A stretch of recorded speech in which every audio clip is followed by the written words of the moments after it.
اس سے کوئی فرق نہیں پڑتا کہ آپ دکھنے میں کیسے لگتے ہیں۔ اگر آپ لوگوں کے لیے آسانیاں پیدا کرتے ہیں اور ان کے چہروں پر مسکراہٹ بکھیرتے ہیں تو آپ دنیا کے خوبصورت ترین انسان ہیں۔ عمر کا تعلق سالوں سے نہیں ہوتا، بعض اوقات انسان عین جوانی میں صدیوں پرانا ہو جاتا ہے۔ وہ تو ان دروازوں کو بھی کھول دیتا ہے جن پر تم دستک نہیں دیتے، پھر وہ ان دروازوں کو کیوں نہیں کھولے گا جن پر تمہارے مسلسل دستک کے نشان ہیں۔ میں اللہ تعالیٰ کی پناہ چاہتی ہوں ہر اس غم سے جو خاموشی سے دل کو کھا جاتا ہے۔ ہر تاریک رات کے بعد صبح نے نمودار ہونا ہی ہوتا ہے، اس لیے پر امید رہیے، اللہ رب العزت کو پر امید لوگ بہت پسند ہیں۔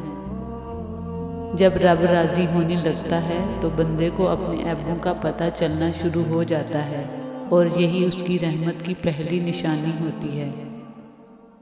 دعا اور دل دو خوبصورت ٹھکانے ہیں، کوشش کریں ان دونوں کے مکین بنیں اور ہمیشہ ان میں رہیں۔ سفر کا مزہ لینا ہے تو ساتھ سامان کم رکھیے، اور اگر زندگی کو انجوائے کرنا ہے تو خواہشات اور دل کے ارمان کم رکھیے، اور دوسروں سے امیدیں مت رکھیے۔ اپنی اولاد کی بہترین تربیت کی فکر کرو، سہولتوں کی نہیں۔ پرندے اپنے بچوں کو پرواز کا فن سکھاتے ہیں، گھونسلے بنانے کا نہیں۔ ہم اس بد نصیب معاشرے کا حصہ ہیں جہاں حسن کا معیار گورا رنگ اور عقل کا معیار انگریزی زبان ہے۔ کامیاب ہونے کے 3 اصول ہیں: خود سے وعدہ، محنت زیادہ اور مضبوط ارادہ۔ شکر ادا کرنے کی وجہ نہیں ڈھونڈنی چاہیے بلکہ عادت ڈالنی چاہیے، کیونکہ اللہ اپنے شکر گزار بندوں سے بڑی محبت کرتا ہے۔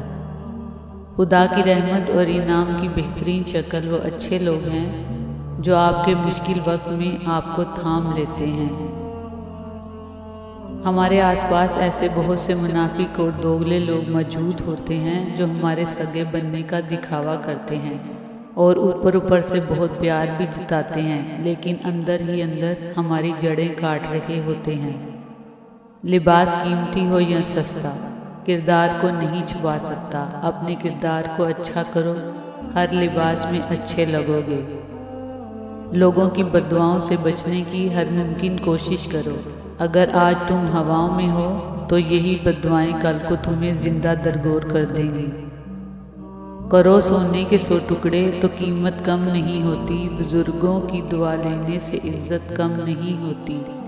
ضرورت مند کو دہلیز سے خالی ہاتھ نہ لٹاؤ، اللہ کے نام پر دینے سے دولت کم نہیں ہوتی۔ اپنا درد اپنے رب سے بانٹ لیا کرو، پھر درد جانے، دعا جانے اور خدا جانے۔